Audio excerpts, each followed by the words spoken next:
Tech Table. Tech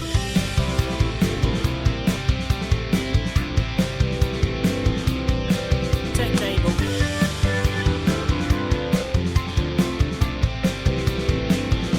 Tech Table.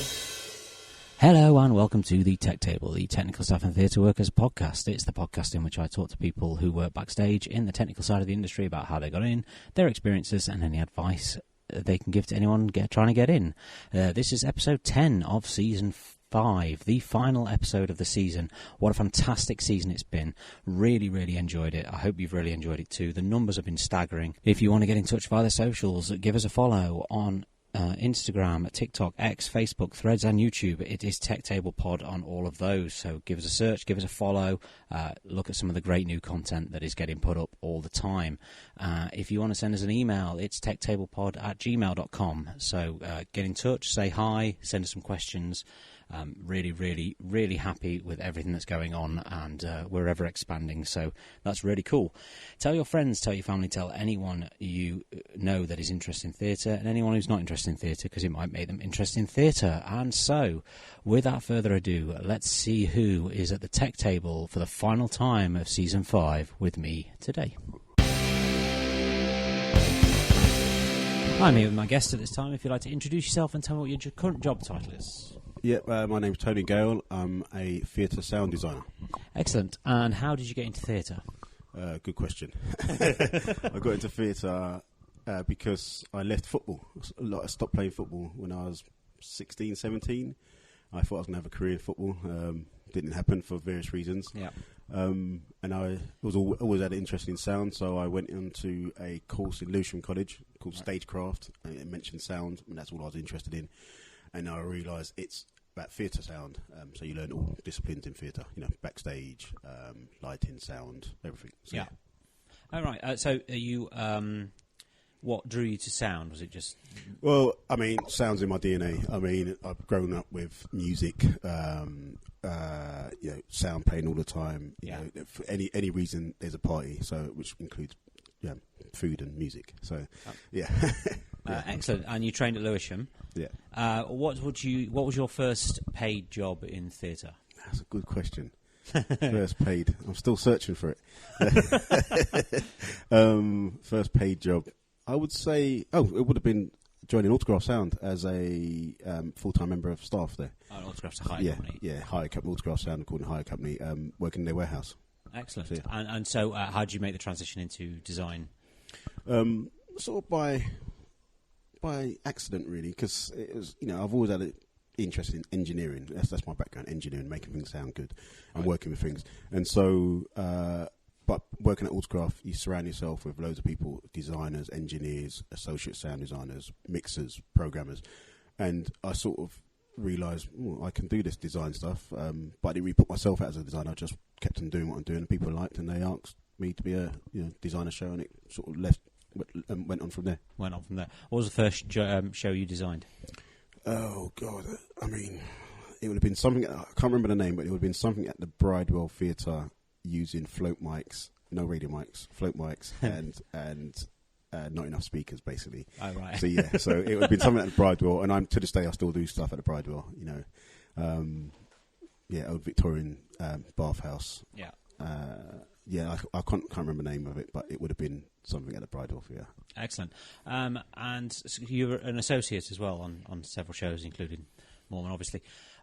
What is the main difference? What would you say an associate's job is compared to like the designer? Obviously, the designer's the designer, but yeah, that's a good question. I mean, both. Yeah, when I became an associate, I was asked to become an associate for an American designer, Brian Ronan, who done Book of Mormon, obviously. And I didn't know what associate was. I just thought I'd just sit there and do what the designer tells me to do. Yeah.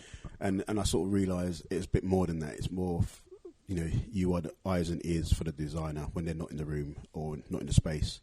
And you're sort of second guessing them a lot, but you're sort of playing good cop, bad cop a lot of the time. Right. And it's basically, you take the credit you take the blame when things go wrong, and the designer takes the credit when things go well.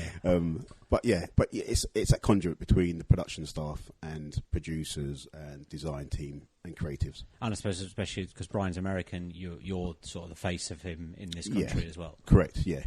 Everything. I'm sort of like his go-to guy in the UK. Sort of slowing down now because I'm obviously doing my own stuff. Yeah. But it's very much I'm the face of Brian Ronan. Right.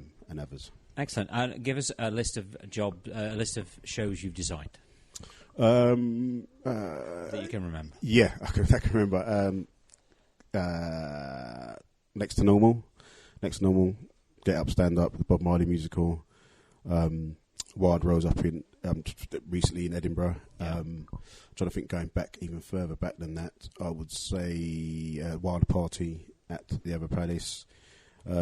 Beautiful UK tour, Greatest Days musical, take that musical tour. I mean, the list goes on. I mean, Aida in Holland, and Totoro, obviously, and of course, well, obviously, which you won your Olivier for. Yeah. So, do you, as a designer, do you bid for shows, or do producers come to you? It's a bit of both, really. Well, I like to think that I'm one of the few people who goes chasing a show. Right.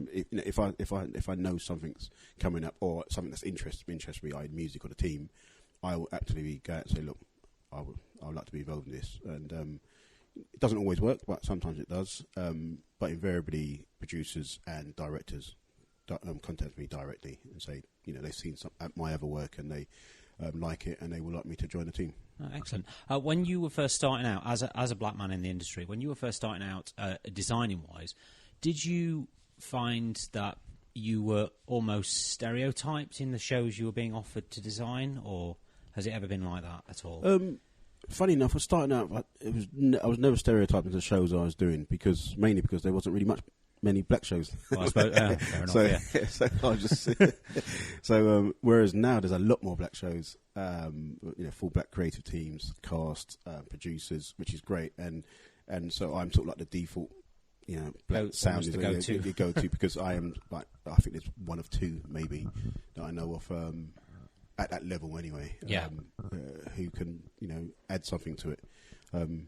So earlier on, no. Sort of yes in the later, in current. So it's more recently rather than earlier, which is not. Yeah. Would you say there's more black designers coming through at all that you can see, or associates, or? I would say not at that level, not at design, which is a shame. But I guess they all got to start. Everyone's got to start somewhere. Yeah. There's a lot more coming into the industry and mixing. Production, engineering, working for sound companies as well. So and that's bottom of the ladder, which is great because that's where I started. And then eventually, you make your way to the top if that's what you want to do. Of course. What would you say are the pros and cons of working in the theatre industry, especially as a designer? The pros is I don't have to get up before 9 o'clock in the morning. That's for sure. And the cons is you're constantly in the dark. But everything else is great. I mean, that's the thing that gets. The older I get, the more I realise I need more daylight and more you see less and less natural light. Yeah, absolutely. What would you say is a common misconception of somebody who's trying to get in the industry? So, if somebody's new trying to get in the industry, what do they think the industry is that it's not? Well, they think it's. A lot of them think you walk into the industry. They know the theory of how something works, and they think, I can get a job because I've got a certificate that says I can program this, or I can mix this, or I can use this, and then they think they can walk straight in and earn money. Yeah, and the industry, it takes a long time to earn money or be comfortable with what you're earning. I think you also earn, sort of as you're earning money, you're earning trust. Yes, and that kind of goes hand in hand with it. The more trust you earn, the more people are willing to do work. Yeah, exactly. Excellent. And what advice would you give to anybody who's trying to get into the industry? Don't be afraid to make mistakes, and don't be afraid to just spread your network, speak to people. Even if it's someone's award-winning name, or you think, I can't possibly speak to that person. Go if you know their name, be polite, speak to them directly, and or introduce yourself and take it from there. I mean, not Make- everyone's nice, but at the same time, Make sure you find out their name first. Yes, the name. Always find out the name first, and the correct spelling of name as Yes, absolutely. yes. Brilliant, and that's everything I've got for you. So thank you so much Cheers. for joining me. Thank you for having me. Cheers. A huge thank you to Tony there. Really interesting talking to Tony. Really enjoyed talking to Tony. He's an elusive man and difficult to get hold of sometimes. So it was really kind of him to sit down and talk to me and really, really enjoyed it. A big thank you to everyone who's been involved in Season 5. That's Mig, Russ, Alicia, Gary, Devon, Rob, G, Nick, Chris, and of course Tony. Really, really big thank you to everybody who's been in Season 5 and indeed the previous seasons. And thank you to you who have downloaded and listened and kept this podcast on it going the way it's going. Really, really great numbers, really great downloads. So thank you so much to everybody who has listened to it. If you want to get in touch via the socials, give us a follow. It's Tech Table Pod on Instagram, TikTok, X, Facebook, Threads, and YouTube. If you want to send us some questions or some feedback or just say hi, the email address is techtablepod@gmail.com. So send us an email.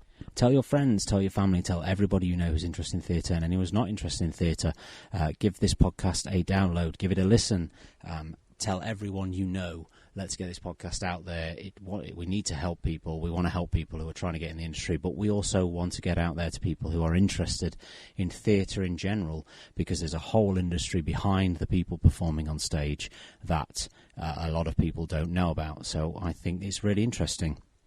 A huge thank you to Mig and G from the GSA, my executive producers, and Jade from Sadler's Wells for helping me out with this podcast. I wouldn't be able to expand it the way it's currently expanding if I didn't have them helping me. So that's a really, really big thank you to them. And a big thank you to Stage Electrics for this wonderful microphone. Keep an eye out on the socials and keep a listen out for any exciting announcements that we might have. So yeah, that's the end of Season 5. I hope you've enjoyed it as much as I have, and I shall see you all in September for Season 6.